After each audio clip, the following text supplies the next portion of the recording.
Pessoal, bom dia. Eu queria, em primeiro lugar, agradecer à professora Marli pelo convite a falar com as turmas de Introdução aos Estudos Clássicos. Fico muito honrado e muito contente de poder conversar com vocês um pouco sobre a Eneida hoje. Dito isso, eu gostaria de dizer que aquilo que eu vou apresentar hoje é parte de um estudo que eu realizei sobre a Eneida, que está publicado. Eu vou deixar aqui embaixo, na descrição do vídeo, o link para o artigo, caso alguém queira se aprofundar no tema, olhar referências, bibliografia, pensar um pouco mais sobre alguma questão.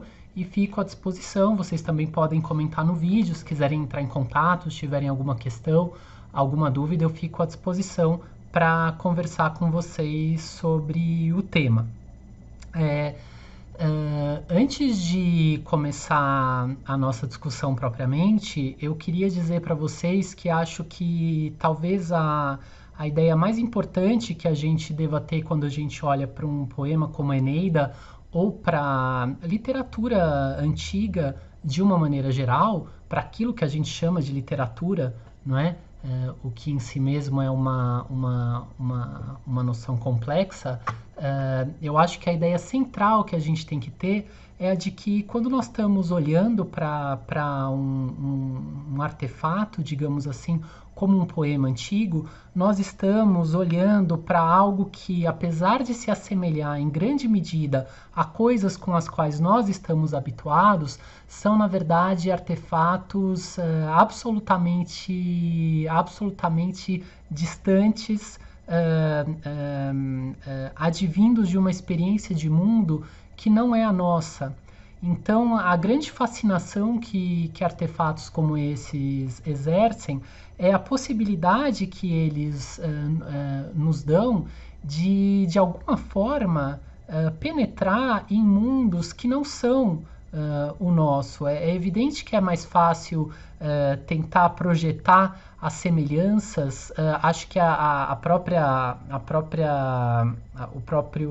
atividade tradutória em grande medida resulta dessa tentativa de traduzir não só um texto, mas de traduzir, na medida da apreensibilidade possível dele, todo um mundo que se deposita, ao menos como indício, nesses textos arcaicos, mas são de fato objetos tão estranhos, tão alheios à nossa experiência de mundo, quanto fascinantes justamente por isso.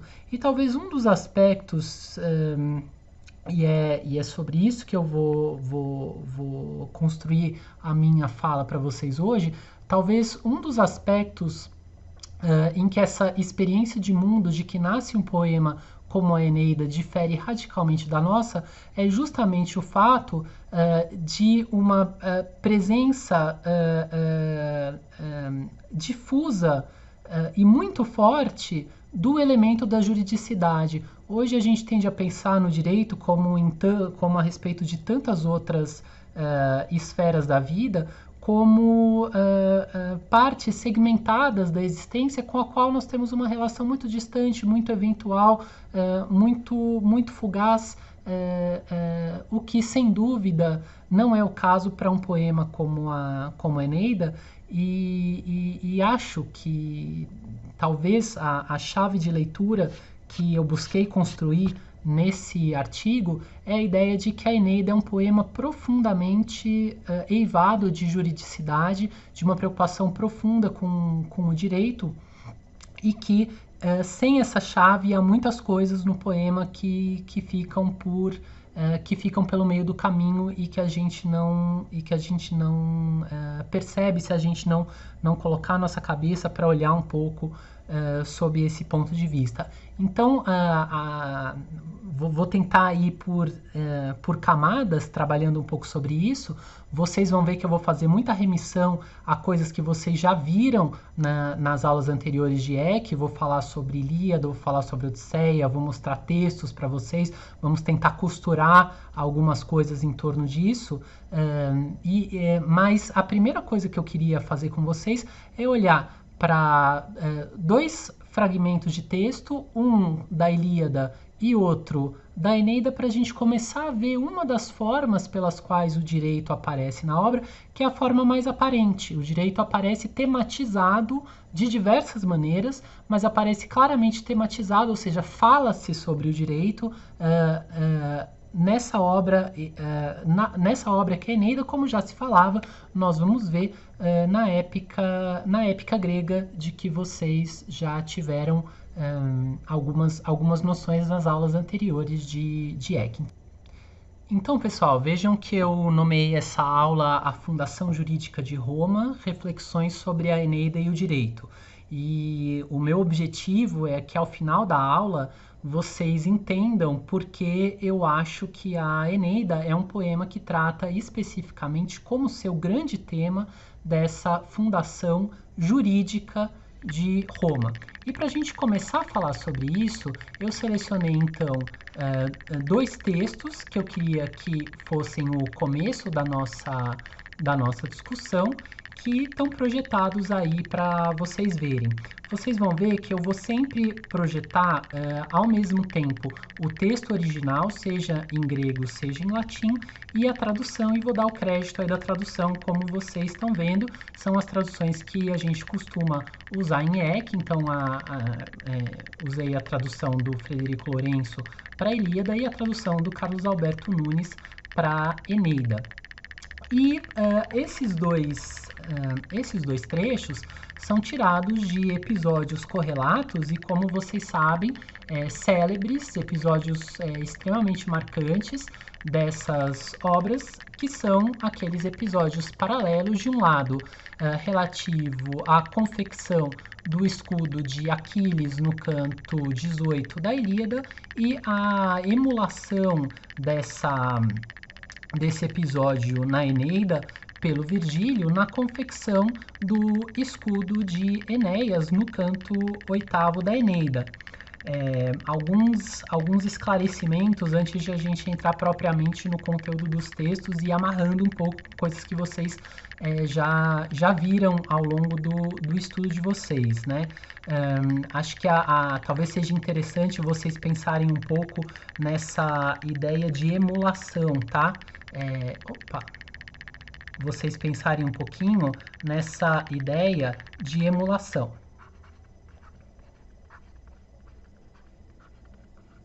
Tá? A ideia de emulação é uma ideia que hoje sofre um certo desprestígio, como se você dissesse que emular alguma coisa ou ser êmulo de alguma coisa é copiar de forma servil e certamente não tão digna quanto criar uma obra original. E isso tem muito a ver, não tenham dúvida, com uma certa ideia, não só da atividade poética, mas da atividade artística em geral, que é herdeira do mundo moderno e, sobretudo, do romantismo e da ênfase na ideia de originalidade. Como vocês sabem, a poesia antiga é profundamente marcada pela ideia de imitação não como um procedimento negativo ou servil, mas como a própria forma elementar de fazer poético. E nesse sentido, emulação não designa tanto uma imitação nesse sentido servil, mas uma imitação elevada, competitiva, agonística mesmo, em que os autores processam e reprocessam materiais antigos, tentando a todo momento, por diversos expedientes, rivalizar com eles e, no limite, esse é o objetivo, superá-los em qualidade. E o que nós temos aqui nos nossos dois trechos é justamente um caso muito interessante de emulação. Nós temos um episódio, que é o episódio do escudo de Aquiles na Ilíada, que vem emulado, portanto, imitado nesse sentido superior, rivalizado, tratado como modelo a partir do qual uma obra pode se constituir no canto 8º da Eneida relativamente ao escudo de Enéas. E particularmente o que interessa aqui para gente é um trecho de cada uma dessas descrições em que vocês vão ver que o elemento jurídico aparece de forma bastante proeminente. Vocês se lembram quando a gente está falando dessas descrições, sobretudo lá do escudo de Aquiles, que vocês já viram, nós estamos falando desse tipo de episódio que ocorre em grande parte da literatura antiga e figura de forma proeminente justamente nesse episódio do escudo de Aquiles na Ilíada, que é a ideia de écfrasis.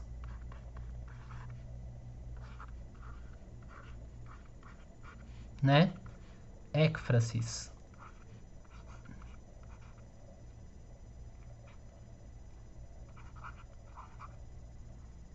A écfrasis, pessoal, é uma descrição vívida, normalmente de um objeto de arte, então de uma escultura, de um bordado, de uma pintura, de um objeto de ourivesaria, como é o caso aqui, que descreve as cenas que são retratadas nessa obra como se elas estivessem vivas, como se elas estivessem acontecendo diante dos olhos do espectador. É exatamente isso que a gente tem aqui. A gente vai ler um trechinho, então, aqui do canto da descrição do escudo de Aquiles no canto 18 da Ilíada. E só para situar vocês, aqui a gente tem um esquema, vocês depois retomam lá a passagem na Ilíada, e aqui a gente tem um esquema de mais ou menos o que dá para a gente imaginar que fosse a disposição dos temas narrados pelo texto homérico no escudo. A descrição vai progredindo do que está dentro, pensando nesses círculos concêntricos, do que é mais central para o que vai indo mais para as bordas. Então, a gente vai se concentrar aqui nesse ponto que é a cidade em paz. A descrição primeiro passa por esses elementos cósmicos que estariam no centro do escudo e na sequência ela vai passando, a descrição é concomitante, né? A gente o narrador homérico vai falando sobre esse escudo ao mesmo tempo que Hefesto vai produzindo essa obra, e depois de falar desses elementos cósmicos, ele passa essa descrição de duas cidades, uma cidade em guerra e uma cidade em paz. A gente está concentrado aqui na cidade em paz, e dentro da cidade em paz há duas cenas, uma cena do casamento e uma cena de um processo judicial, e é justamente essa cena do processo judicial que interessa para a gente, que eu coloquei aqui para a gente ver. Vamos ler juntos aí então, ó. Mas o povo estava reunido na ágora, pois surgira aí um conflito, e dois homens discutiam a indenização por outro, assassinado. Então, certamente o assassino ou um representante do assassino, e alguém da família, ou um representante da família do homem que foi morto, né? Um deles afirmava ter pagado tudo em declarações ao povo. O outro negava-se a aceitar o que fosse. Ambos ansiavam por ganhar a causa junto ao juiz. Então, a gente tem aí um daqueles episódios interessantes, né? São vários esses casos que mostram contextos de oratória antes da formalização de qualquer teoria retórica antiga. Aí temos um debate, portanto, judicial em torno de um assassinato e da indenização que tem que ser dada por ele. Vejam lá, ambos ansiavam por ganhar a causa junto ao juiz. O povo, então, tinha uma assembleia, pessoas assistindo, incitava ambas as partes, a ambas apoiando. Os arautos continham o povo, mas os anciãos estavam sentados em pedras polidas no círculo sagrado, segurando nas mãos os cetros dos arautos de voz penetrante. Com eles se levantavam e julgavam um de cada vez. São os anciãos, né? Os jurados ou julgadores, juízes, aí tá um pouco no sentido de jurados, tá? E julgavam um de cada vez. Jaziam no meio 2 talentos de ouro para serem dados àquele dentre eles que proferisse a sentença mais justa. Vejam então, pessoal, e é apenas isso por enquanto que eu quero que vocês percebam, que nessa descrição da vida incomum, da vida coletiva, que é feita nesse ponto do escudo de Aquiles, nós temos uma cena de julgamento e um problema jurídico, que é esse problema de decidir aquilo que cabe, seja em termos de recompensa, seja em termos de punição, no caso uma punição, a pena ser paga, a quem comete um delito de algum tipo, e aqui temos um delito que é um assassinato.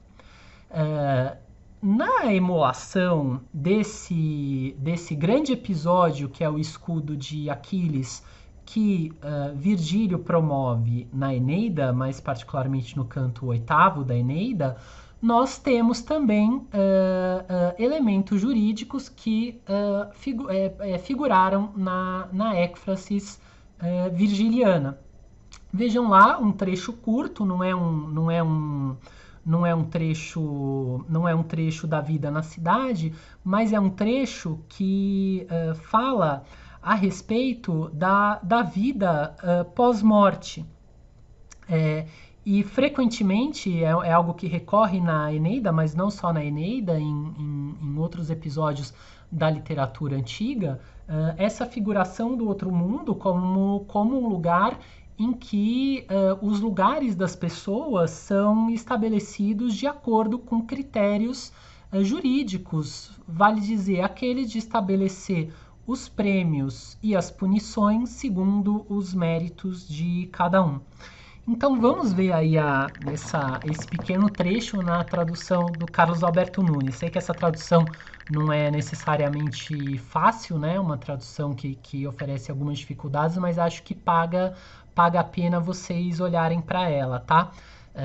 E sempre que der, deem uma olhada, por mais que vocês ainda não tenham estudado latim, e faço aqui já uma digressão rápida, um convite a vocês que considerem muito seriamente a habilitação em latim como habilitação. Tenho certeza de que é uma das habilitações que vão dar uma base mais sólida para vocês, para entender uma série de coisas, para entender a nossa literatura brasileira, tá? Então pensem nisso, mas desde já fiquem atentos ali sempre para o que vocês estão vendo do lado, porque tenho certeza que vocês conseguem tirar mais coisa do que vocês imaginam. Olha lá.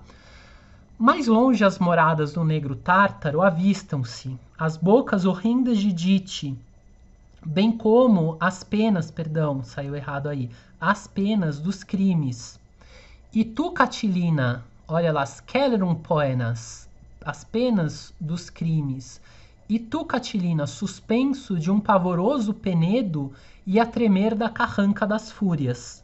Mas para os bons, sítio à parte, Catão, a todos eles, a eles todos premeia. Vejam vocês aí que nós temos eu descrevi para vocês essa ideia do direito como sendo essa ideia central de atribuição de prêmios e punições segundo os méritos de cada um, não é? Isso é uma ideia que tá resumida numa frase célebre antiga, que é a seguinte, ó. O que é o direito, né? Vão falar muitos juristas e filósofos antigos. O que é o direito? Direito é suum cuique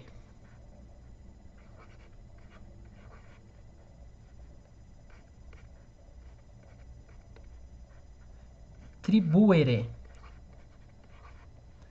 Atribuir a cada um o que é seu. Isso é, dar a cada um aquilo que lhe cabe segundo os seus méritos ou deméritos, isto é, os seus prêmios ou as suas punições respectivas. E vejam que é exatamente essa ideia que nós temos aí nesse pequeno trecho do episódio do escudo de Enéas na Eneida. Vejam vocês que os criminosos, aqueles que cometeram delitos, E a grande figura do Catilina, né, aquele célebre contemporâneo de Cícero, que intentou uma conjuração, uma sublevação na época republicana, como grande exemplo de pessoa que vem punida nessa verdadeira imagem abstrata do direito que nos é dada pelo mundo do além. Por outro lado, para os bons, um lugar à parte, né? Pios, que ele traduziu como bons, né? Para os bons, um lugar à parte. Então, para aqueles que têm demérito, punições. Para aqueles que têm méritos, aquilo que lhes cabe, ou seja, um lugar distinto desse, portanto, um lugar positivo. His dantem iura catonem. Ele traduziu aqui o caso Albertanus, Catão a eles todos premeia. Catão dando direito, distribuindo direito a eles. Então a imagem de Catão censor, aquele grande estadista, orador, foi cônsul, conhecido como censor por ter realizado uma censura reputada como muito dura contra os aristocratas de Roma, mas como grande imagem de homem justo que de fato dava as punições, mas também reconhecia os méritos dos seus concidadãos, não é? Então, o que a gente tem aqui nesse trecho da Eneida, e mais especificamente do episódio do escudo de Enéas, é uma grande imagem a partir do escudo de Enéas e dentro do escudo de Enéas, dessa imagem do outro mundo, do que é a própria noção do direito, como aquela de atribuir a cada um aquilo que lhe cabe. Então vejam vocês, essa é a primeira conclusão parcial a que eu quero chegar com vocês. A épica antiga dispensa um espaço, o tamanho desse espaço é algo que nós vamos investigar um pouco hoje com relação à Eneida, mas a nossa primeira conclusão é a épica antiga e a Eneida, entre esses poemas épicos antigos, dispensa um papel temático ao direito, falando sobre ele, de modo que, para quem queira, de algum modo, estudar qual era a ideia de direito entre os antigos, o que os antigos pensavam sobre o direito, essas fontes, particularmente a poesia épica, têm algo a dizer sobre isso. Mas um pouco mais além, pessoal, em um outro nível de relação entre a Eneida e o direito, e eu poderia falar sobre outros poemas nesse mesmo sentido, o direito comparece como referência em um poema como a Eneida, também em um outro nível, que não é temático, mas, sem dúvida, no mínimo tão importante, para não dizer mais importante que no nível temático, que é mais evidente, que está mais à vista, por assim dizer. Você vai lendo o poema e você percebe que ele está falando sobre direito em determinado momento. Outra questão é você ver qual importância esses episódios assumem no conjunto da obra, mas num outro nível, o direito, sem dúvida, como conjunto de práticas que envolvem inarredavelmente o discurso, não é? Seja porque o direito tem a ver e não prescinde de determinados preceitos normativos, seja escritos em diferentes suportes, normalmente suportes epigráficos, né, sobre pedra, sobre bronze, sobre suportes duráveis que permitam a sua conservação, seja a circulação do direito no domínio oral. Um dos mais antigos conjuntos de preceitos normativos que nós temos na história romana são as célebres leis das 12 tábuas. Talvez você já tenha ouvido falar delas no ensino médio, né? Ali tem uma história complexa de como teria surgido essa codificação ali no meio dos conflitos entre patriciado e plebe nos primeiros decênios da República, mas seja como for, é um conjunto de preceitos bastante antigo, muito certamente datado mesmo do século V a.C., e que Cícero, à sua época, no século I a.C., muitos séculos depois, dizia que, como quando criança, aprendia os preceitos das 12 tábuas como um carmen necessarium, né? Vou pôr aqui para vocês, para ficar referência, né? Cícero dizia que aprendia, então, a lei das 12 tábuas,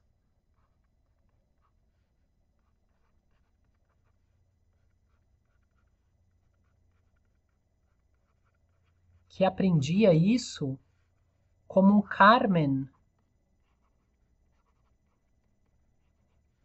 necessarium, como uma canção obrigatória.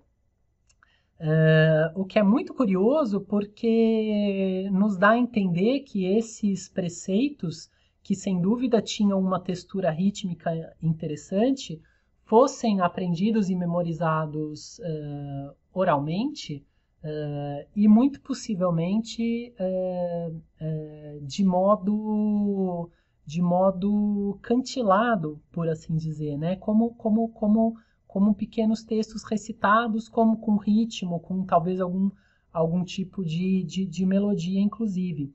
Então é interessante a gente pensar sobre isso, porque esse fundo de linguagem criado pelo direito era um repertório imenso de referência para os romanos, e estou falando aí do Cícero, que antedata de alguns decênios à época do Virgílio, não é?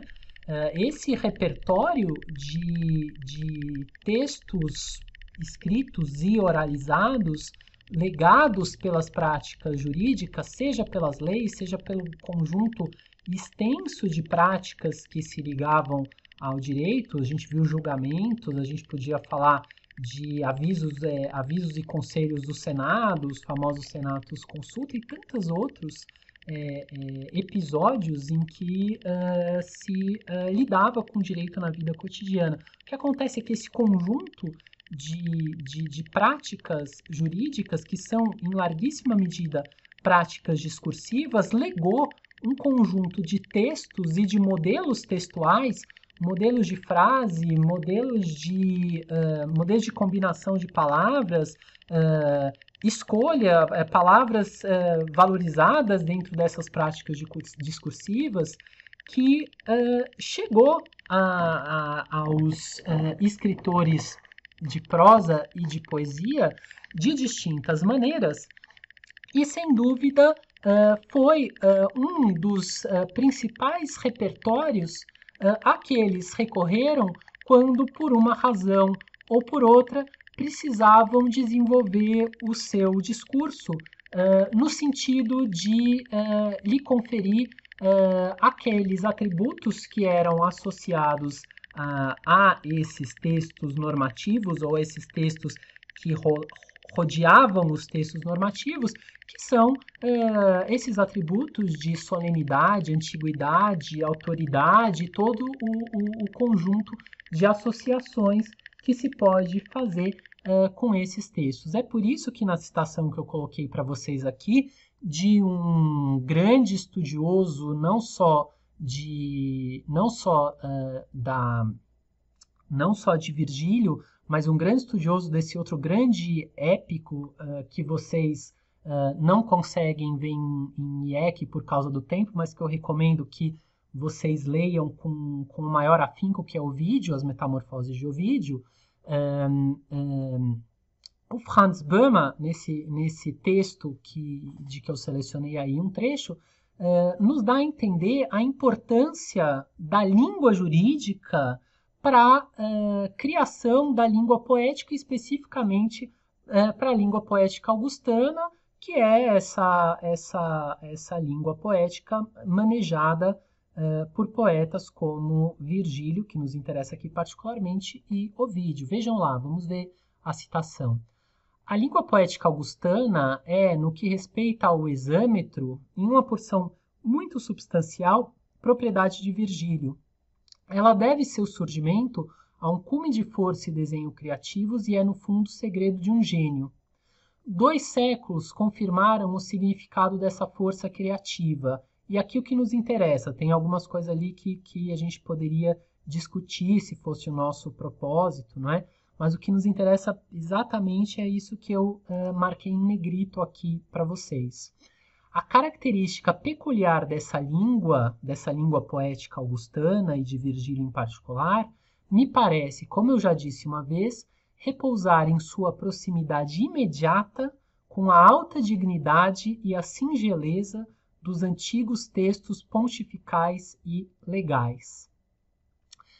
O que o Obama está dizendo aqui é que quando o Virgílio vai conceber de que forma ele vai escrever poesia épica em latim, e a ressalva que eu faço aqui naquela primeira parte da citação é que eu acho que isso se aplica já a épicos anteriores a Virgílio, é uma questão que a gente poderia discutir em outro contexto, mas a ideia é que Virgílio, vamos dizer de forma mais geral, a poesia épica latina recorre a esse patrimônio da língua jurídica nos seus modelos de frase, nos seus modelos de combinação de palavras, na sua escolha lexical, para criar isso que nós podemos entender como a elocução épica latina.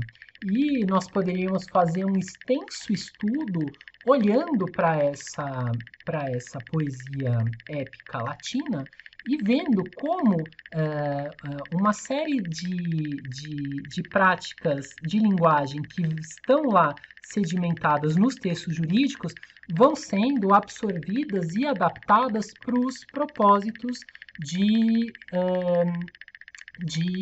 confecção do exâmetro. Eu trouxe aí alguns exemplos de muitos que poderia dar para vocês. E aí, claro, que vocês precisam dar uma olhada no latim. Vejam esse aqui, vou direto para essa frase aqui do meio, olha. Nullus amor populis nec foedera sunto. Esse sunto,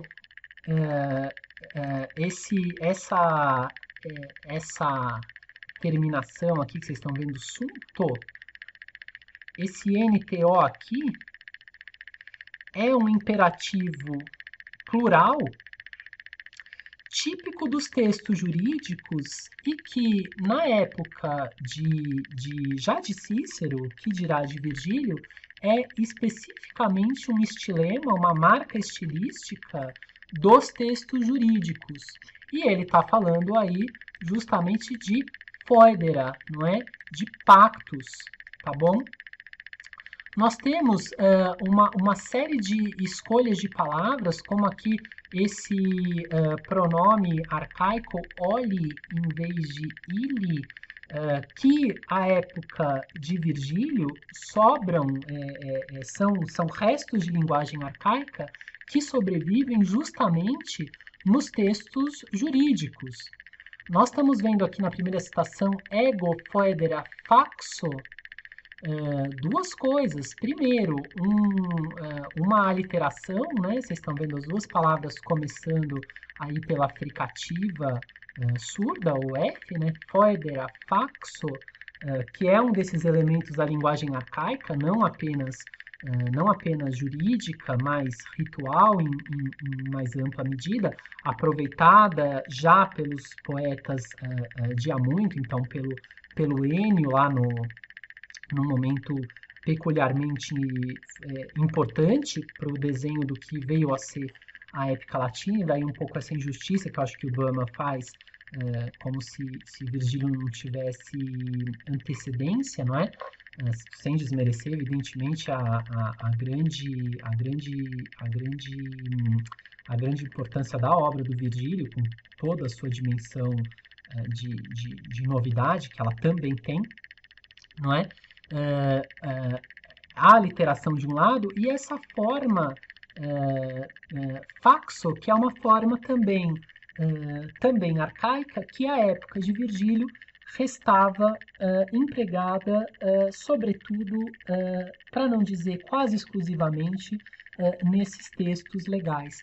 Então, e tudo isso em momentos extremamente importantes aí da narrativa. Nós vamos ver alguns desses momentos na sequência da nossa conversa, mas esse casamento que frequentemente ocorre entre temática jurídica na obra do Virgílio, na Eneida, e elocução jurídica, ou seja, aproveitamento de palavras, combinações de palavras, modelos de frase típicas da linguagem jurídica, é um elemento extremamente importante dessa obra. Isso para não falar, como diz Obama, que para a concepção em geral da linguagem poética latina, ele fala augustana, mas podemos dizer latina de forma mais geral, esse fundo de linguagem arcaica solene, aí eu colocaria ao lado do direitus carmina, tem uma relação interessante sobre isso, depois em algum momento podemos discutir esse tema, é sem dúvida digamos assim, um fundo patrimonial, um grande tesouro de linguagem de primeira importância para a constituição da linguagem poética e da linguagem épica em particular. Pessoal, eu falei para vocês que o centro da nossa aula de hoje é chegar na ideia de que a Eneida é um poema a respeito da fundação jurídica de Roma. Para desenvolver essa ideia, eu vou ter que voltar aqui com vocês, mas acho que é bacana a gente revisitar essas ideias e refiná-las de certo modo, né? Cada vez que a gente volta, a gente pensa sobre essas coisas sob um ângulo distinto. A gente vai revisar um pouco aquela ideia das espécies épicas, tá? Então eu selecionei um pequeno trecho aqui de uma obra super interessante de um erudito da Antiguidade Tardia chamado Macróbio, escreveu essas Saturnálias, que são assim um verdadeiro tesouro de erudição. Em grande medida é graças a essa obra que nós sabemos o grau em que Virgílio era devedor, mas naquele sentido complexo de emulação dos seus antecessores, e isso não apenas da Ilíada e da Odisseia, que são poemas que nós, por sorte, temos, né? Nunca nos esqueçamos disso, não é? Nós temos sorte de ter os poemas e os artefatos antigos que nós temos, porque, por exemplo, uma das principais referências para Eneida de Virgílio, segundo a apreciação que nos é legada pelo Macróbio nas Saturnálias, eram os análises de Ênio, que infelizmente não nos sobraram. O que nós temos em grande medida são as citações do próprio Macróbio, de outros autores, era um poeta importantíssimo, né? O Ênio então foi citado por muita gente, mas não deixa de nos fazer pensar que não for, se as circunstâncias, se as conjunturas históricas tivessem se desenrolado de outro modo, talvez fosse a própria Ilíada e a própria Odisseia que nós tivéssemos apenas mediante citações. Por sorte, não foi o que aconteceu, mas é sempre algo que nos faz pensar. E vejam lá, pessoal, que podemos traçar, no mínimo até o próprio Macróbio, essa ideia de que a Eneida seria composta, por assim dizer, por duas metades, não é? Do canto primeiro até o canto sexto, de uma banda, não é? E de outra banda do canto sétimo ao canto 12. Então, duas metades de seis cantos cada uma, um número que vocês vão vê logo é um número importante, porque, bom, seja a Ilíada, seja a Odisseia, tem cada uma delas 24 cantos, estamos sempre aí trabalhando com múltiplos de 6, o que não é aleatório, né? Tudo isso tem muitas consequências, revela muitas coisas, tá? Mas o fato é que o Macróbio é um desses, o primeiro testemunho que a gente vê dizer com essa clareza de que a Eneida se poderia conceber como um poema em duas metades de 6 cantos cada uma, em que, de um lado, haveria emulação da Ilíada, e de outro lado, emulação da Odisseia, na verdade, da forma oposta, né? Os 6 primeiros cantos seriam cantos odissíacos e os 6 últimos cantos seriam cantos iliádicos. Então vamos ver aí a citação do Macróbio. Mas a própria Eneida não emprestou a Homero primeiro a errância a partir da Odisseia, cantos 1 a 6, depois as lutas, pugnas, a partir da Ilíada, pois a ordem dos eventos necessariamente mudou a ordem da obra. Então, uma ideia de uma inversão. Pois sim, Homero, primeiro se travou a guerra de Troia, depois coube a Ulisses a errância. Voltando de Troia, em Marrão, a navegação de Enéas precede as guerras, que depois se travaram na Itália. Aliás, pessoal, queria indicar para vocês um artigo, acho que vai ser uma leitura que vocês vão gostar muito de fazer, o artigo do professor Marcos Martinho dos Santos, que é professor aí da cadeira de latim. Recomendo que vocês, tendo a oportunidade de assistir cursos com ele, vocês o façam, tá? É um artigo, eu também vou deixar aí na descrição do vídeo, no link, tá publicado online, vocês conseguem ler, chama assim, da disposição da Eneida, ou do gênero da Eneida segundo as espécies da Ilíada e da Odisseia.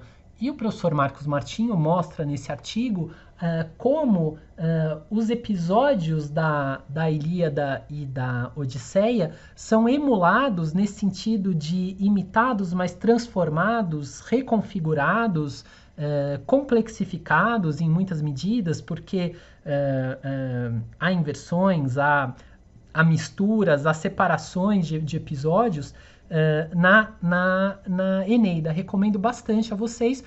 Vocês vão ver que lendo esse artigo, vocês vão ver que essa ideia de uma primeira metade odissíaca e de uma segunda metade iliádica é uma ideia macroestrutural, mas que a microestrutura da obra complexifica isso bastante. Dou um único exemplo para vocês que acho que já deixa bastante claro. Apesar de os 6 primeiros cantos da Eneida serem cantos em que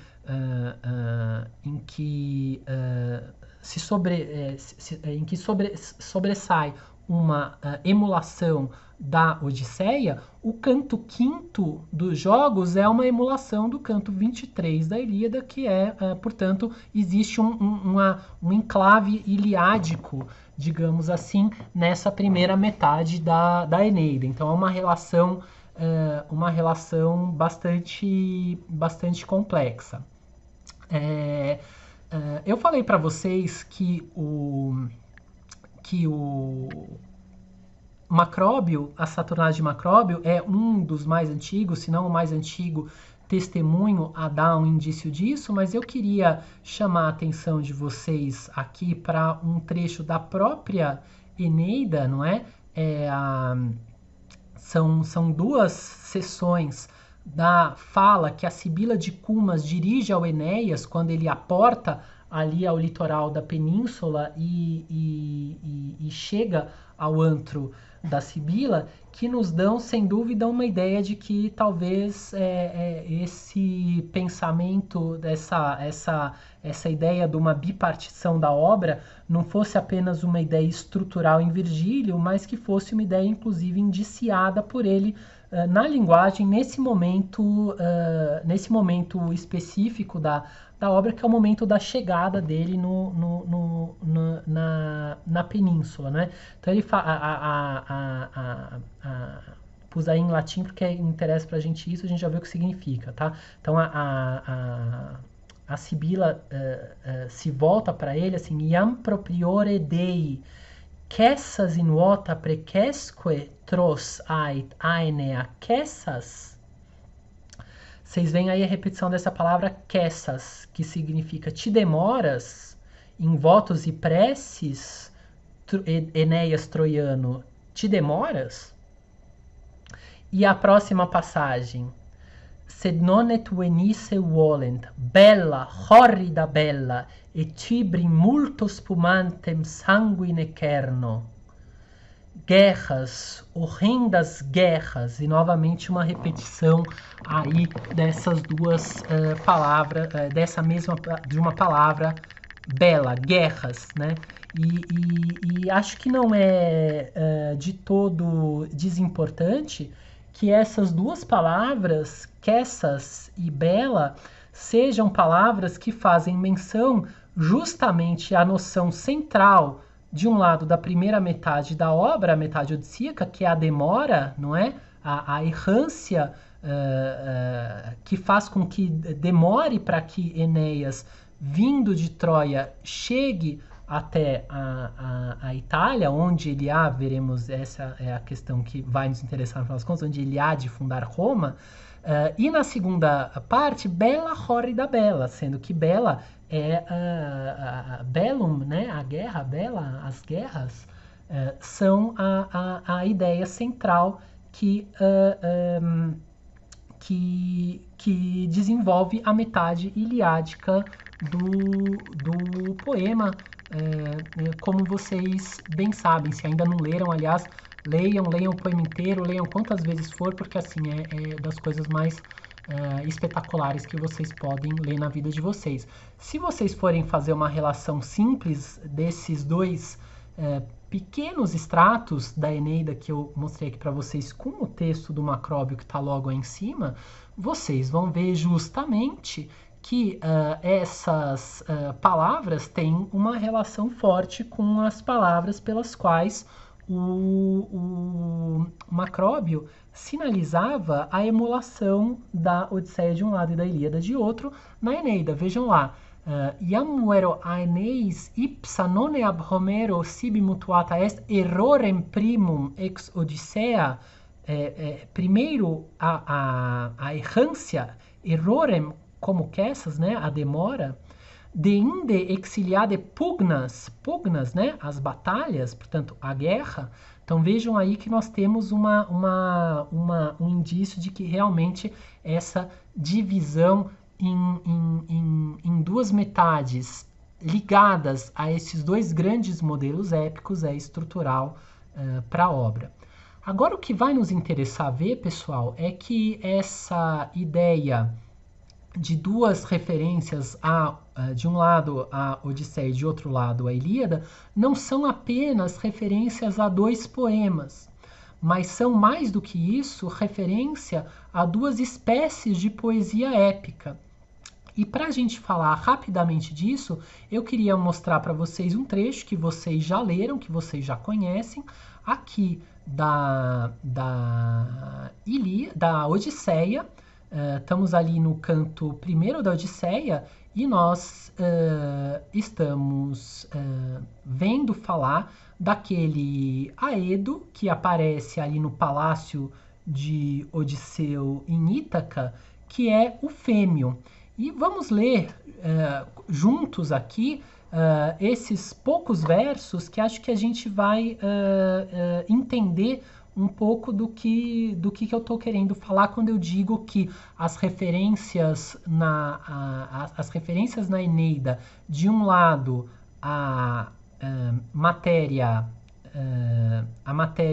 bélica e de outro lado a matéria da errância, vamos dizer assim, já vamos dar um nome mais específico para isso, não são apenas referências a 2 poemas, mas referências a 2 espécies, não é? A 2 tipos, a 2 modalidades, a 2 subdivisões da poesia épica. Vamos lá ver, olha só. Cantava para eles o célebre Aedo e eles estavam sentados em silêncio a ouvir. Então, uma cena de performance da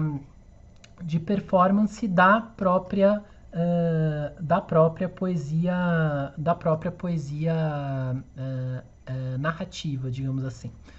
Do triste regresso dos aqueus cantava, do regresso que de Troia Palas Atena lhes infligira.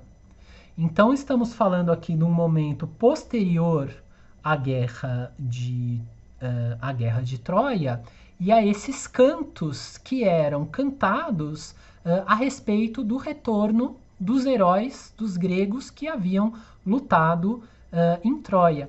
E eu marquei lá para vocês a palavra que em grego significa retorno, nostos. Aí está no acusativo, noston, tá? Então ele cantava o retorno dos aqueus. Fêmeo cantava o retorno dos aqueus. Nesse meio tempo ele está lá cantando e a Penélope, mulher do Odisseu, desce a escadaria do palácio e chega ali a sala em que estava ocorrendo a performance e se dirige a Fêmeo com as seguintes palavras, e é a segunda parte da citação que eu pus aí para vocês. Olhem só. Fêmeo, conheces muitos outros temas que encantam os homens. Façanhas de homens e deuses, como as celebram os aedos. Uma delas canta agora, enquanto estás aí sentado, e que eles em silêncio bebam o seu vinho. Eles, os pretendentes, como vocês se lembram, que estão lá na casa de Odisseu, não é? E eu marquei aí para vocês a palavra central aí, que é esse erga, no plural, né? Ergon, erga. Ergandron teteonte. Os feitos, as façanhas de homens e de deuses. E o que nos interessa aqui, pessoal, sobremaneira, é entender que essas duas palavras-chave que estão colocadas aí no texto da Odisseia, nostos, e foi até o título que eu coloquei aqui para essa parte, nostos e erga, designam 2 espécies de poemas épicos. Isso porque, apesar de nos terem sobrado poucos fragmentos dos demais poemas épicos gregos arcaicos, nós sabemos que Ilíada e Odisseia não eram poemas isolados, que existiam num vácuo de outra produção de poemas semelhantes. São poemas que faziam parte de um conjunto de composições com elas relacionadas. E entre essas composições, dentro desse grande gênero épico, nós tínhamos 2 espécies particularmente cultivadas. Nós temos notícias de poemas de ambas essas espécies que não nos chegaram a não ser em fragmentos, que são o nostos, esses cantos de retorno, essas diversas narrativas que falavam sobre a viagem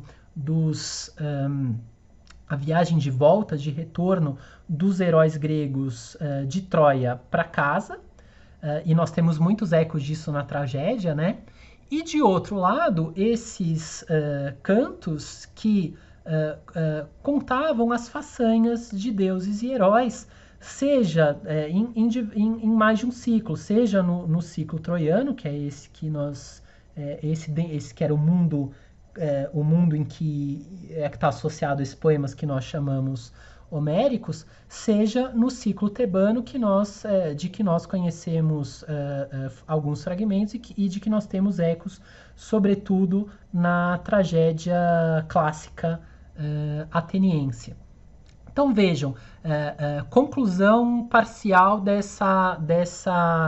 desse próximo ponto da nossa, desse próximo ponto da nossa, do nosso encontro de hoje. A Eneida é um poema que faz referência a pelo menos, e é isso que nós vamos ver na sequência, a pelo menos duas espécies do gênero épico grego, que são o Nostos e os Erga, que tem na Odisseia de um lado, no que diz respeito ao Nostos, e na Ilíada de outro, no que diz respeito aos Erga, os seus dois grandes representantes, e aqueles que, como se vê amplamente, como é testemunhado pelo próprio Macróbio nos diferentes episódios em que ele demonstra que isso ocorre, que são emulados então pelo Virgílio na Eneida. Agora o que eu quero mostrar para vocês na sequência é algo que talvez esteja menos evidente, sobre o qual vocês ainda não tenham parado para pensar, que é o fato de que na concepção da Eneida entra de forma muito clara e muito importante mais uma espécie de poesia épica que se amarra com essas duas e que, por assim dizer, as amarra em um todo de sentido. É o que nós vamos ver na sequência. Pessoal, eu não sei se quando eu falo para vocês em etiologia, fica claro exatamente a que eu estou me referindo. Etiologia é uma palavra usada em vários domínios. Se vocês estivessem fazendo medicina, vocês iam ouvir falar em etiologia em um determinado sentido, etiologia de uma doença. Agora, para a gente entender a poesia antiga, especialmente a poesia épica, a ideia de etiologia é absolutamente fundamental. Eu acho que a melhor forma de mostrar para vocês o que é etiologia é ler com vocês um poema da nossa literatura, né?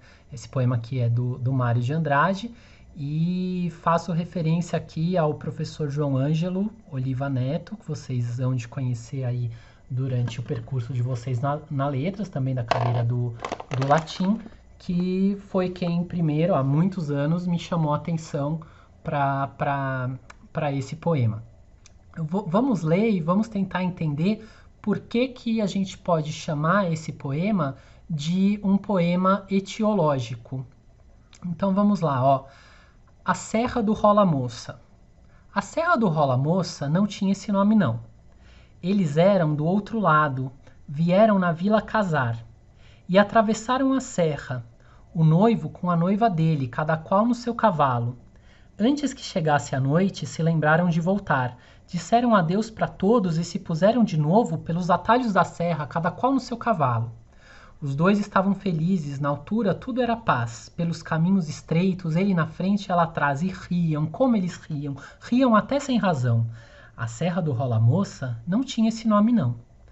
As tribos rubras da tarde rapidamente fugiam e apressadas se escondiam lá embaixo nos socavões, temendo a noite que vinha. Porém, os dois continuavam, cada qual no seu cavalo, e riam, como eles riam. E os risos também casavam com as risadas dos cascalhos que, pulando levianinhos da vereda, se soltavam buscando o despenhadeiro. Ali, fortuna inviolável, o casco pisar em falso, dão noiva e cavalo um salto, precipitados no abismo, nem o baque se escutou. Faz um silêncio de morte, na altura tudo era paz. Chicoteado o seu cavalo, no vão do despenhadeiro, o noivo se despenhou. E a Serra do Rola Moça se chamou. Vejam que esse poema está contando para vocês por que a Serra do Rola Moça se chama Serra do Rola Moça. E se vocês forem analisar uma série de poemas que nós temos, seja os nossos poemas modernos, seja os nossos poemas antigos, há uma série de poemas e de obras literárias que são assim. Pensem vocês nas Metamorfoses de Ovídio, de que eu falei há pouco, que em grande medida é pensada como uma série de explicações a respeito de por que as coisas se tornaram como elas são. Então, quando vocês vão ler o episódio de Apolo e Daphne, vocês vão descobrir por que que hoje nós temos uma árvore chamada loureiro. Quando vocês forem ler o episódio da disputa entre Minerva e Aracne, vocês vão descobrir por que que existem as aranhas. E assim por diante. Etiologia, pessoal, é uma palavra que vem do grego a partir dessa palavrinha grega aqui, ó, aition.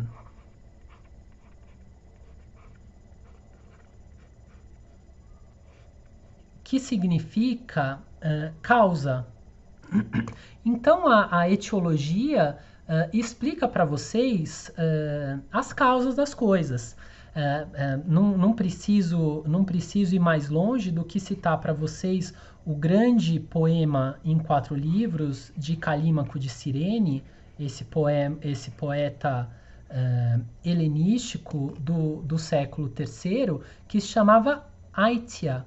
Era um poema erudito profundamente influente para os augustanos que o conheciam, então, e já antes deles para os neotéricos, não é? Que exerceu profunda influência não só sobre a literatura grega, mas também sobre a literatura latina. Nós temos um exemplo que eu quero passar para vocês aqui, na obra desse importante poeta helenístico contemporâneo de Calímaco de Cirene, o Apolônio de Rhodes, as Argonáuticas. Não é matéria do curso de EC, mas vocês, se puderem, leiam esse poema. Sem dúvida, vocês podem fazer a optativa de literatura helenística, que é oferecida pelos professores de grego, em que vocês vão ler trechos importantes das Argonáuticas, que é um poema helenístico que é cheio desses episódios etiológicos, esses episódios, portanto, que nos ensinam sobre a origem das coisas. Eu selecionei um aqui especificamente porque ele também fala de cidades e de fundação de cidades, que, como já anunciei no começo, é o nosso ponto de chegada no nosso encontro de hoje. Vejam lá aqui na tradução. Ele falou, e eles se sentaram unidos como antes. Mas, quanto aos 2 deixados para trás, segundo o plano de Zeus, Polifemo, filho de Eilato, iria fundar e construir uma cidade para os Mísios, segundo o nome do rio, Balestai. Balestai ast, fundar, construir uma cidade, segundo o nome do rio. Enquanto Hércules deveria voltar e realizar os trabalhos de Euristeu. São alguns dos argonautas, e aqui é um episódio em que os destinos começam a se separar nesse caminho deles em direção ao Tosão de Ouro. Ele ameaçou devastar a terra mísia na hora, se eles não descobrissem para ele a sorte de Ilas, ele Hércules.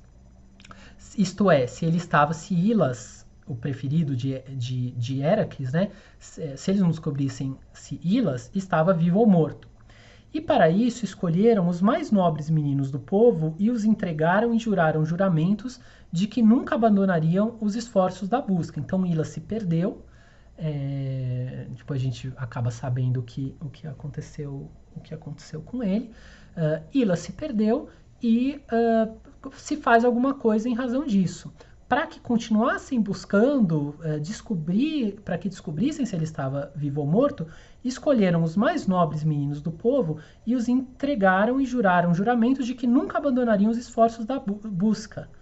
Por isso, até este dia, o povo de Cios chama por Ilas, filho de Teodamante, e mantém laços com a bem construída Traquínia, que é esse bem construída, né, Euctimenes, é um adjetivo comum para cidades na poesia épica. Pois foi aqui que Hércules, né, conduziu os meninos que a ele haviam mandado como garantias da cidade. O que mais interessa para a gente aqui, pessoal, ele está falando uma fundação de cidade, selecionei porque isso é bacana para a gente, nos importa, mas o mais importante para a gente são essas 3 palavrinhas que eu negritei e sublinhei aqui nesse verso, Tuneken eiseti nun, que está aqui, ó, por isso, até agora, até este dia, até hoje. Na verdade, pessoal, essa ideia, Tuneken eiseti nun, por isso até este dia, é o resumo da ideia mesmo de etiologia. Então, o poema etiológico é aquele que narra uma série de coisas, tendo em vista uma situação presente, e ele te diz, olha, é por causa disso que eu te narrei que as coisas são hoje como elas são. Aqui, sem dúvida, ele está se referindo a um ritual que acontece nessa cidade até os dias de hoje, e de hoje dele, né, do Apolônio, e ele tá explicando qual é a narrativa que explica que as coisas hoje sejam assim. E o caso de Apolônio é especialmente interessante porque, embora tenham nos sobrado apenas fragmentos, nós sabemos que Apolônio de Rhodes foi autor de uma série de poemas chamados ctíceis, ou ctíceis, cada um deles, né, no singular. Aqui, por exemplo, Rhodoctíceis, Fundação de Rhodes. Esses poemas são poemas épicos escritos pelo Apolônio de Rhodes, de que nos sobraram apenas as argonáuticas, que eram dedicados a narrar a fundação de determinadas cidades. Acho que, se eu não me engano, nós temos notícias de 7 poemas desse tipo, não sabemos a extensão deles, talvez eles não fossem extremamente extensos, mas eram poemas hexamétricos, poemas, portanto, que se apresentavam como membros do grande gênero épico, especificamente como espécies desses gêneros, que eram as ctíceis. Aqui temos uma pequena citação, não é? Falando aqui sobre da Fundação de Rhodes, que nos é legada nesse trecho aqui. Então, Estevão de Bizâncio, na entrada Dócia, diz o seguinte: uma cidade da Tessália, sua forma feminina é Docias e Dócia. Então, normalmente, muitas dessas citações a gente tem por gramáticos antigos, como Estevão de Bizâncio, que estão discutindo palavras antigas, gêneros de palavras, questões linguísticas, né? Uma cidade da Tessália, sua forma feminina é Docias e Dócia. Apolônio, na Fundação de Rhodes, aqui ele introduz a citação. Apolônios Rhodoctícei, tá? E aqui a citação que diz o pouquinho que sobrou aqui do próprio texto do Apolônio, é o que ele cita. Todas as coisas da terra e os feitos de Dócia os antigos tessálios realizaram. Marquei aí para vocês a palavra erga, né? Então, existe uma mútua alusão, como a gente já tinha visto ali no episódio do Fêmeo, no canto primeiro da Odisseia, as diferentes espécies dentro de cada espécie. Então, não é nada anormal a ideia, claro, super dimensionada dentro de um poema de determinada espécie épica, que haja uma série de alusões e referências a outras espécies. A própria referência que nós acabamos de ver a uma fundação de cidade nas Argonáuticas, dentro da qual se fala de um episódio que tem importância etiológica, faz parte dessa espécie de, não diria congeneridade, porque não são gêneros diferentes, mas talvez com especiedade, algo assim, tá? A contaminação, referência, alusão a diferentes espécies dentro de uma das espécies do gênero épico.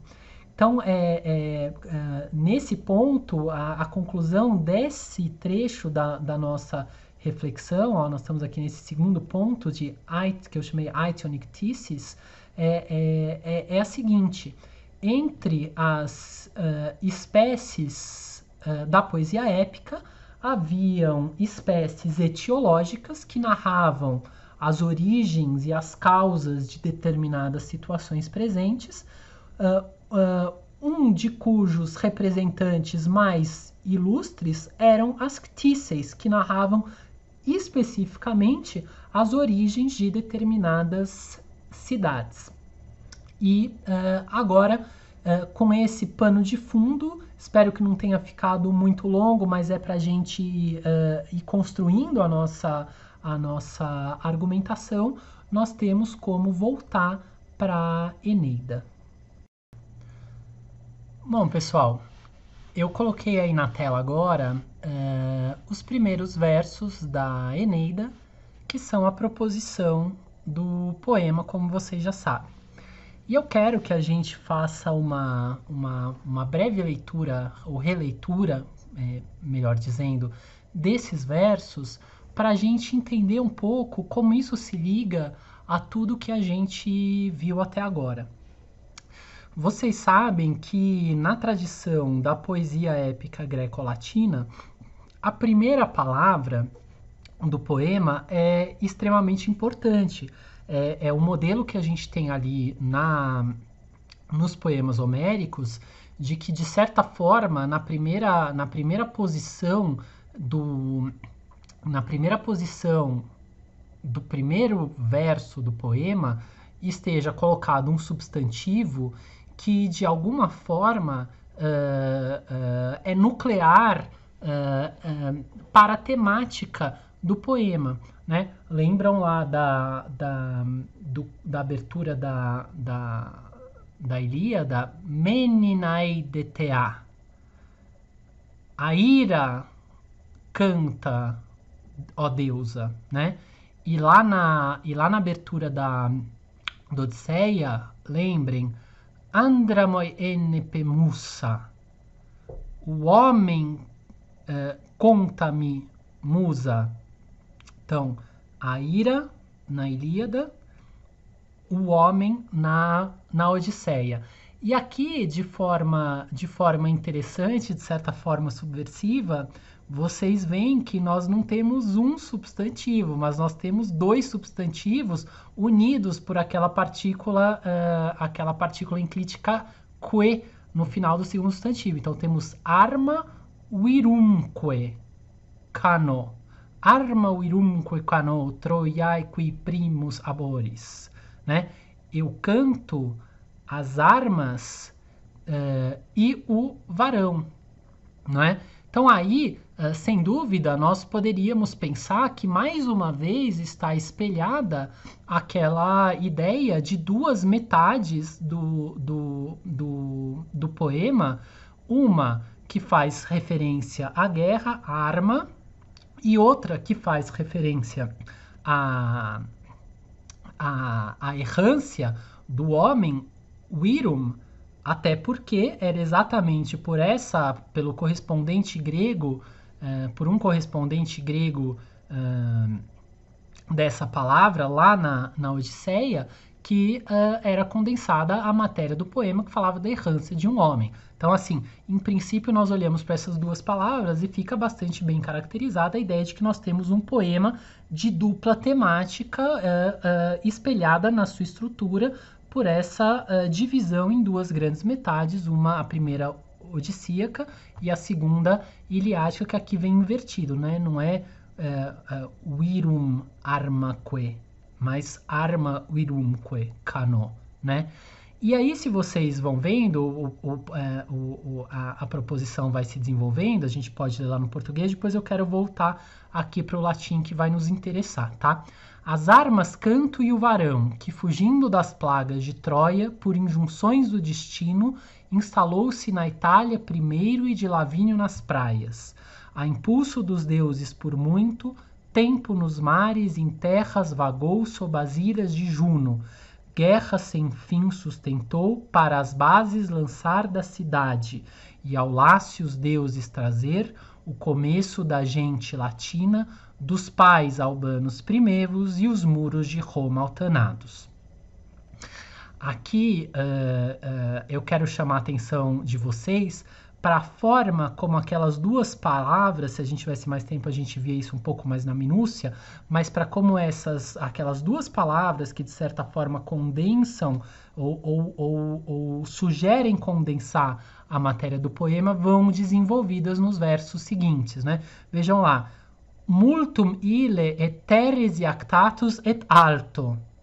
Ali na tradução vocês veem, né? Por muito tempo nos mares e em terras vagou, né? Então, jogado, lançado por terra e por mar. Imensamente ele lançado por terra e por mar. Isso está falando do quê? Está falando da errância dele, portanto, está se referindo à matéria, odissíaca do poema. E na sequência, usando também uma palavra, vocês veem a conexão, multum e multa, né? Também é uma referência ali à Odisseia, depois vocês procuram lá a proposição para vocês verem, tá? Multa quoque et bello passus, tá? Ali, olha, guerra sem fim sustentou, né? E também, mais literalmente, e também tendo sofrido na guerra, tendo sofrido muito na guerra, tá? Tendo sofrido muitas coisas, muitos eventos, talvez tendo também realizado muitos feitos, né? Na guerra.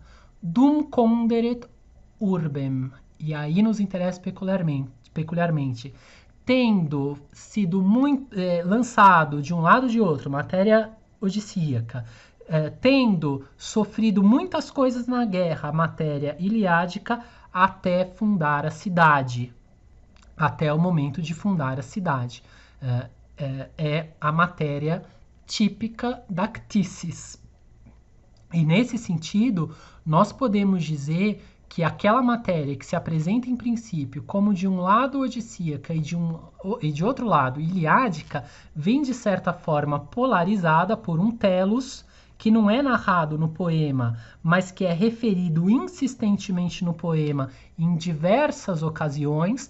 Aí sugiro a vocês que leiam, vão ler o poema inteiro, claro, mas além do poema inteiro, leiam o canto sexto, em que vocês vão ver a descida de Enéas ao Tártaro, e nessa descida vocês vão ver a descrição que ele faz do futuro de Roma. A mesma coisa, leiam o canto oitavo e, sobretudo, a já mencionada écfrase do escudo, e vocês vão ver que ele lá diz o que vai acontecer em Roma. Essa série de anúncios, essa série de remissões, aquilo que vai resultar dessa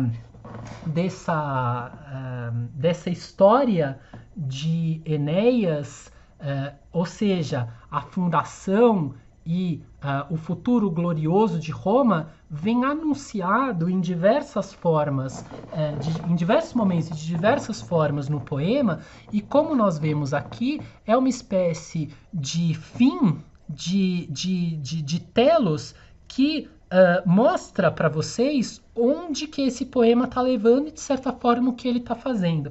É nesse sentido que, como alguns estudiosos já se deram conta e já propuseram, é possível pensar na Eneida como uma narrativa fortemente dependente dessas ctíceis helenísticas. Então, assim, é como se a gente, no fundo, na Eneida, a gente tivesse 3 momentos, tá? A gente tem um momento narrado, mais ou menos, entre o canto primeiro e o canto sexto, que é uma parte de matéria odissíaca.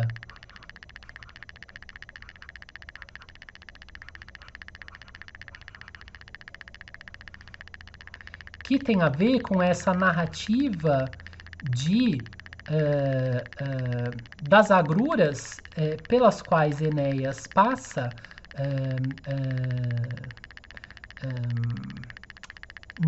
na sua viagem de Troia até a Península Itálica.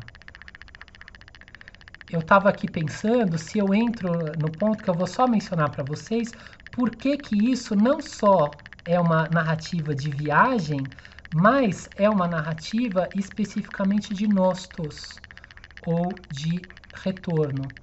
E vou pedir para vocês lerem com atenção quando forem ler o poema, e vocês vão ver que a construção que o Virgílio faz, baseado em narrativas anteriores, é super complexa, assim, a questão das fontes para essa ideia do Enéas, fundador de Roma, o que chama de lenda troiana e tal, mas um aspecto muito interessante é a ideia de que, no final das contas, não se trata de uma ida simplesmente de uma ida para um lugar novo, mas de um verdadeiro retorno, porque o antepassado de Enéas, Dárdano, seria originário justamente da península. Então, na verdade, o que nós temos é um longo retorno multigeracional de volta para a Península Itálica. Então, propriamente, em sentido próprio, é sim não só uma narrativa de viagens, essa primeira metade, mas especificamente um nostos. Temos uma segunda parte da narrativa que vem narrada ali. Temos uma segunda parte da narrativa que vem da história que vem narrada ali particularmente nos cantos 7º a 12, mas como já falei, tem várias imbricações e misturas e contaminações entre essas matérias. Iliádica, que fala sobre a guerra que Enéas vai travar quando chega ali na região do Lácio. E nós temos um terceiro momento lógico, e eu digo lógico porque ele não é narrado na história diretamente, mas ele é anunciado e referido em diversos episódios, por isso estou fazendo aqui uma linha para separar, para isso ficar mais claro, que aparece, portanto, como anúncio em diversos pontos do poema, e já na proposição, como nós vimos, em que nós temos uma matéria etiológica e especificamente relativa à fundação de cidades e, mais especificamente, da cidade de Roma.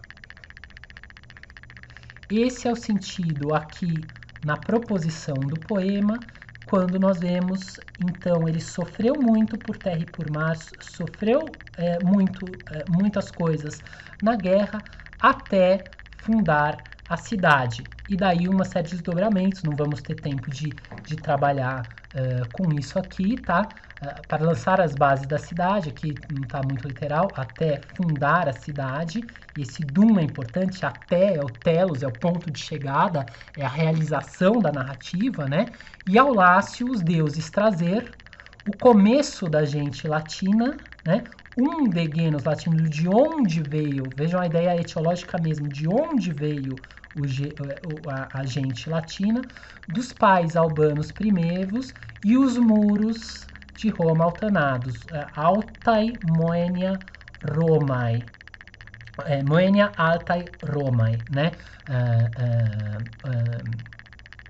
Os muros da Alta Roma. Esse grande símbolo, essa grande simbolização do que é a cidade fundada.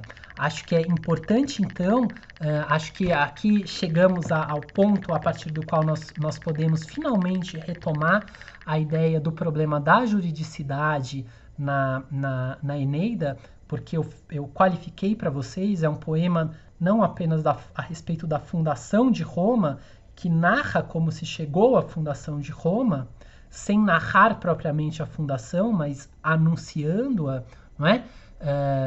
Acho que agora é a hora em que a gente pode entender porque essa fundação pode ser qualificada não apenas como uma fundação de uma cidade, como a gente já tinha ali na época helenística, mas especificamente uma fundação jurídica de Roma. Em que sentido, então, eu estou dizendo que há uma especificidade na narrativa da Eneida, que é a de, por meio da tradição das ctíceis, de certa forma, fazer uma suma com um telos de ctíceis, né, com uma finalidade de ctíceis, sumular e misturar narrativa de Nostos e narrativa de Erga, de que modo essa narrativa de fundação de cidade é especificamente uma narrativa jurídica, e é isso que eu gostaria de, na última parte aqui da minha intervenção, deixar para vocês refletirem. Passamos, então, justamente a esse último ponto. Pessoal, nós sabemos, graças a uma série de testemunhos, dos quais o mais antigo é este aqui, que é um fragmento da obra historiográfica do Catão, aquele Catão, censor que nós vimos um pouquinho antes no nosso encontro de hoje, citado pelo Virgílio no canto oitavo da Eneida. Nós sabemos, então, por uma série de testemunhos, que os romanos conheciam um rito de fundação de cidades que, segundo outro testemunho nos informa, o Varrão, um contemporâneo, grosso modo, do Cícero, era um rito que vinha dos etruscos. E aqui nós temos uma descrição dada pelo Catão bastante sucinta a respeito disso, mas acho que vai nos ajudar a entender algumas coisas, tá? Então vejam lá, quem for fundar uma nova cidade, vejam que a gente está ali com as mesmas palavras lá da Eneida, né? Dum conderet urbem, aqui ó, qui urbem novam condet, mesmo verbo e o mesmo substantivo. Quem for fundar uma nova cidade, are com um touro e uma vaca. Onde estiver arado, faça uma muralha. Onde deseja que haja um portão, levante, carregue o arado e clame, porta. Vejam que é um rito, é uma descrição de um rito. A gente viu aqui no começo, interessa bastante o fato de que o Catão esteja usando justamente aquelas duas palavrinhas fundamentais ali na proposição da Eneida. Ele narra que você, basicamente, tem algumas etapas nesse rito. A primeira coisa que você vai fazer é delimitar o espaço da cidade que você quer fundar. Você vai delimitar de qualquer forma? Não. Você vai pegar um touro e uma vaca, vai amarrar um arado neles e eles vão arar esse perímetro da cidade. Esse perímetro da cidade que vai ser arado é onde a muralha da cidade, murum, vai ser erguida. Lá na proposição da Eneida, pessoal, lembra? A gente tinha visto moenia, que é um sinônimo, é uma outra palavra, para falar da muralha. E daí, um terceiro ponto, onde você quiser que a porta, o portão, o portal da cidade, ou um dos portões da cidade, sejam feitos, você vai pegar o arado, levantar o arado e clamar a palavra porta. Pensem nessa, mantenham em mente a ideia dessa cerimônia. Em si, a própria ideia de que haja uma cerimônia já é bastante interessante. A gente entende que esses eventos que nos parecem eventos simplesmente técnicos ou fundamentados apenas numa necessidade, sei lá, urbanística, de sobrevivência, de lá o que for, são eventos que sofrem uma ritualização, não é? Eles não são feitos de qualquer modo, mas são feitos de um modo ritual. Dado isso, eu quero rapidamente que a gente dê uma olhada nessa pequena listagem, digo pequena porque ela poderia ser maior, que eu preparei para vocês aqui, que são uma série de referências na Eneida, em diversos pontos da Eneida, à fundação de cidades. E o aspecto mais surpreendente quando a gente analisa esse conjunto de passagens é que eles se referem invariavelmente à ideia de que a fundação de cidades é relacionada à organização jurídica da comunidade que vai habitar esse espaço interno ao tal do perímetro arado pelo touro e pela vaca dentro das muralhas desse complexo urbanístico, né?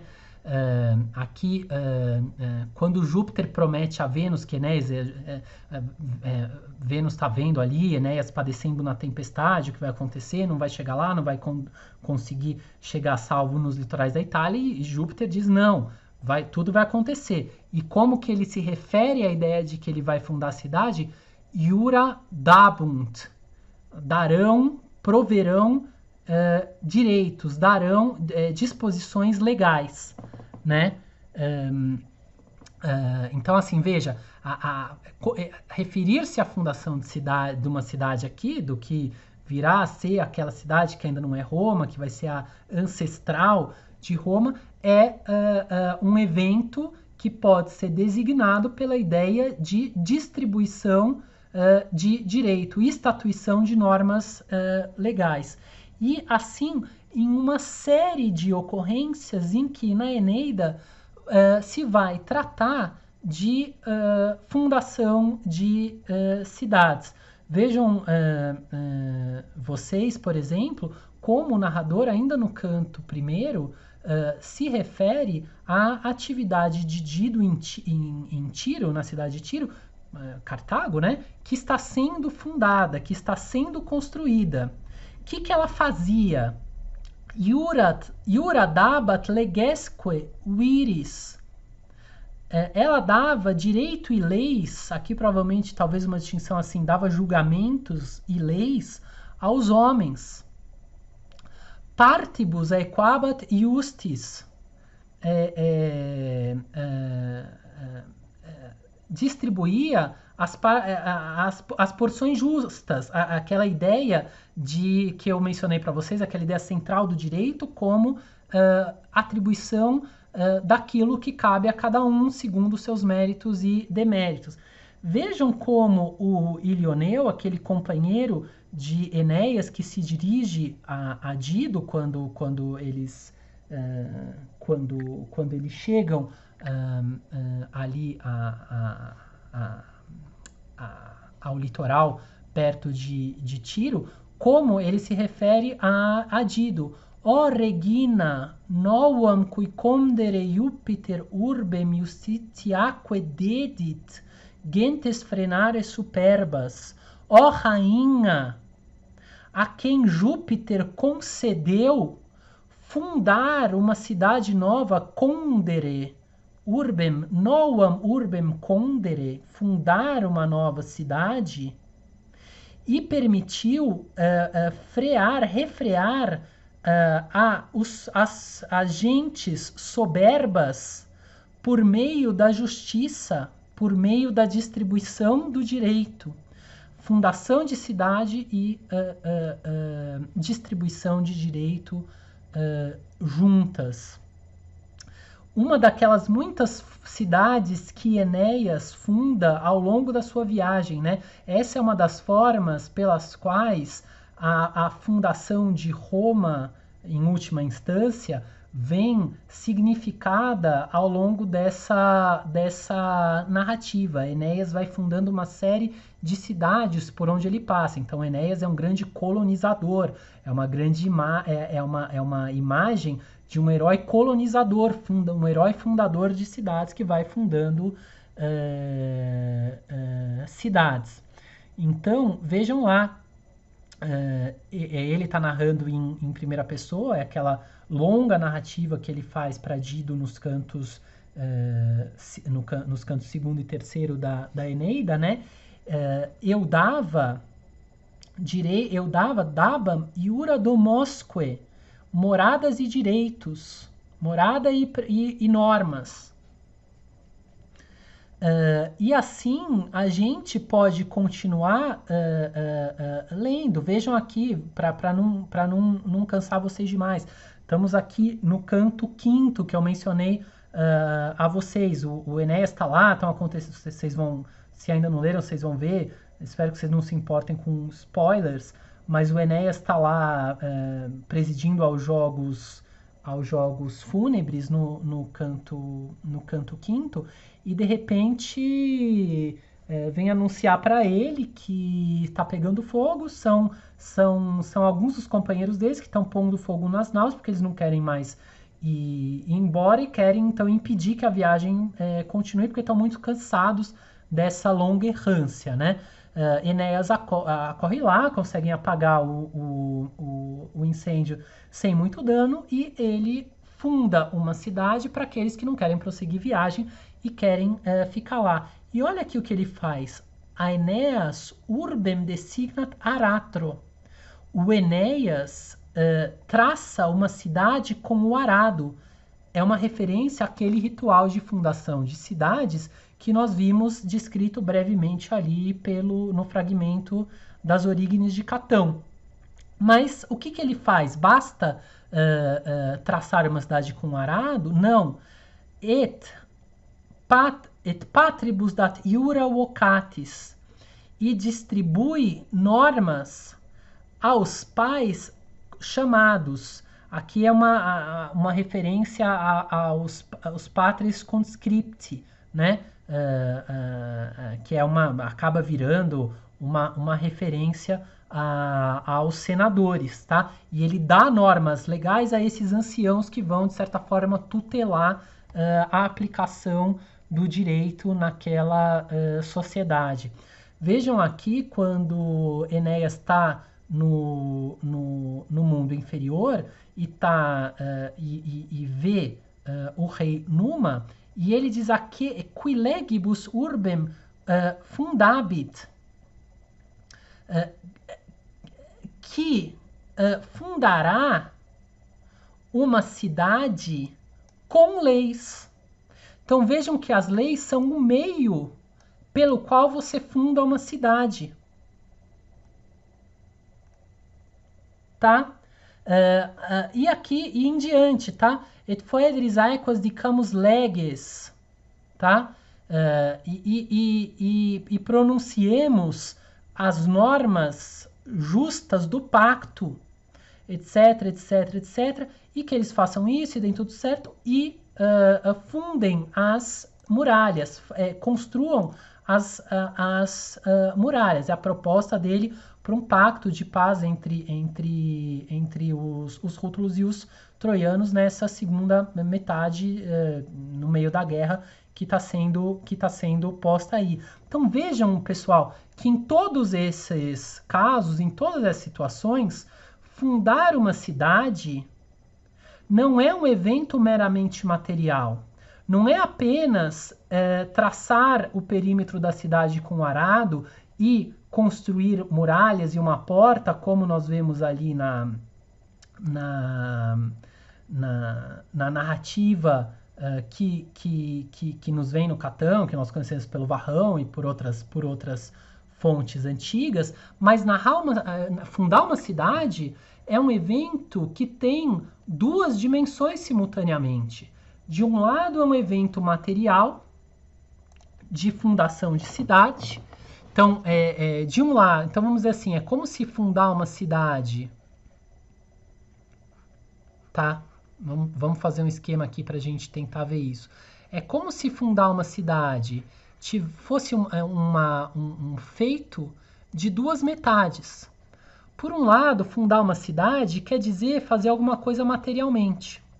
E aí vocês veem que o nosso material lá, as diferentes citações e referências à fundação de cidades na Eneida se refere a isso de várias formas e, sobretudo, pela referência a elementos estratégicos que são o arado, né, por causa da cerimônia, do ritual de fundação de cidades observado pelos romanos e mais amplamente pelos latinos, herdado muito certamente dos etruscos. Então tem esse conjunto de referências materiais, mas por outro lado, fundar uma cidade é um evento que tem um sentido, digamos assim, imaterial.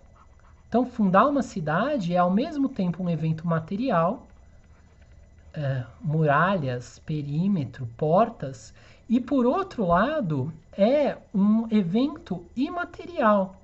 Se trata, e o núcleo da fundação de cidades desse ponto de vista é a estatuição, né, a distribuição de normas jurídicas que vão regular a vida dessa comunidade. Então, se a gente fosse esquematizar, a gente diria que esse evento material de fundação de cidades é significado por coisas como o arado,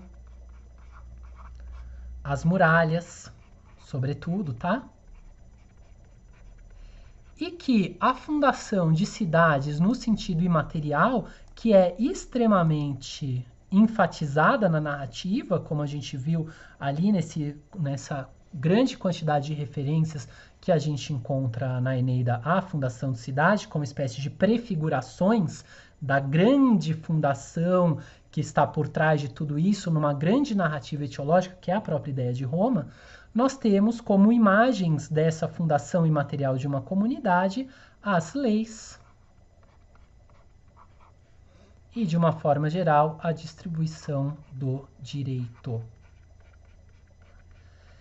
É nesse sentido, pessoal, que eu concebo essa ideia que eu quis expor para vocês, de que a Eneida é uma narrativa a respeito da fundação jurídica de Roma.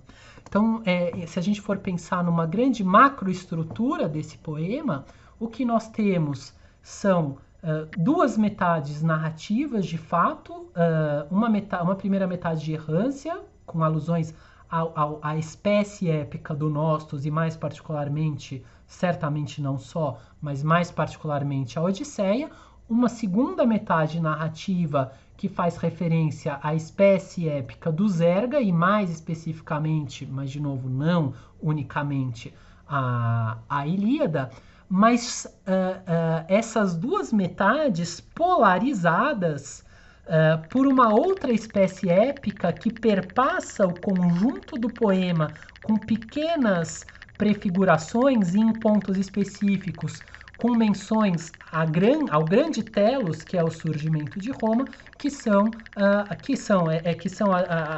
de uma forma geral as espécies etiológicas. Então é uma narrativa que está explicando como alguma coisa veio a ser o que é a cidade gloriosa de Roma. E, para isso, faz referência a essa espécie épica das Ctíceis, espécie que, como nós sabemos, é uma espécie cultivada especificamente pelos poetas helenísticos, como a exemplo do Apolônio de Rhodes, de que já falamos. E eu queria acabar a minha fala de hoje, que já está ficando um pouco longa, com essa última citação que eu quero que vocês vejam aqui, tirada do Tito Livio, dessa importante obra Ab Urbe Condita, né? Desde a cidade fundada, desde a fundação da cidade, em que eu queria que vocês prestassem atenção na existência de duas palavras. De um lado, civitas, que está aqui, daí veio a nossa cidade, tá? E de outro lado, urbis, que, como vocês sabem, urbanístico, urbano, etc., também é uma palavra que tem a ver com cidades. E aqui a gente poderia, digamos assim, se eu fosse trazer as duas por cidade, quando a cidade estava tomada em trabalhos e assíduo labor de refazer a cidade, quando a cidade estava empenhada no trabalho e no labor assíduo de refazer a cidade, por que isso fica estranho? Porque a cidade aqui, pessoal, tem dois sentidos. Uma que quando a cidade estava ocupada nesses trabalhos, digamos assim, de recuperação, de reforma, essa cidade civitas é a comunidade. São os habitantes, são os cidadãos, é o coletivo dos cidadãos. E essa urbs aqui, urbis, no genitivo aqui, é a cidade material. A cidade foi destruída e ela está sendo refeita, ela está sendo reconstruída. O que nós temos aqui nessas duas palavras, civitas e urbs, são justamente duas palavras latinas para se referir a essas duas dimensões do urbano que são tão proeminentes na narrativa da Eneida. Nós temos, então, de um lado a cidade no seu sentido material, a urbs, e de outro lado, a cidade no seu sentido imaterial, a comunidade dos cidadãos, isto é, a civitas. E eu concluo dizendo para vocês que me parece que a grande, ou uma das grandes, vamos dizer assim, novidades da Eneida é que ela manipula esse conjunto de espécies épicas, nostos, erga, ictices, com a especificidade, e nesse sentido ela é irremediavelmente romana mesmo, de conceber a fundação da cidade como um evento não meramente material, mas um evento de dimensão imaterial, e o centro desse evento, fundação de cidades imaterial, é a estatuição, a criação e a promulgação de normas jurídicas, dar leis, não é? Essa é o núcleo da noção de fundação de cidades do ponto de vista imaterial na Eneida. A partir disso, eu poderia aqui, se a gente tivesse muito tempo para conversar, uma série de aulas, a gente poderia continuar discutindo de que forma essa centralidade estrutural do direito na narrativa da Eneida vai repercutindo. E eu adianto para vocês que ela repercute assim ao longo de toda a obra. Convido vocês de novo a darem uma olhada no artigo que eu estou deixando aqui na descrição do vídeo, em que algumas dessas repercussões ao longo do poema são narradas, mas, sobretudo, convido vocês, porque nada substituirá isso, a que façam uma leitura ou muitas leituras, tantas quantas puderem, da própria obra, da Eneida. Então, se puderem, não apenas leiam toda, mas os episódios principais, releiam, pensem e, final da minha peroração, considerem a habilitação em latim seriamente. Acho que vocês não têm como se arrepender de uma escolha como essas. Então, agradeço a vocês pela paciência, agradeço novamente à professora Marli pelo convite para vir falar sobre esse assunto para vocês, E fico à disposição aqui pelos comentários no vídeo, vocês podem entrar em contato comigo para a gente continuar essa conversa em outra oportunidade. Por enquanto é isso, fiquem bem, tchau!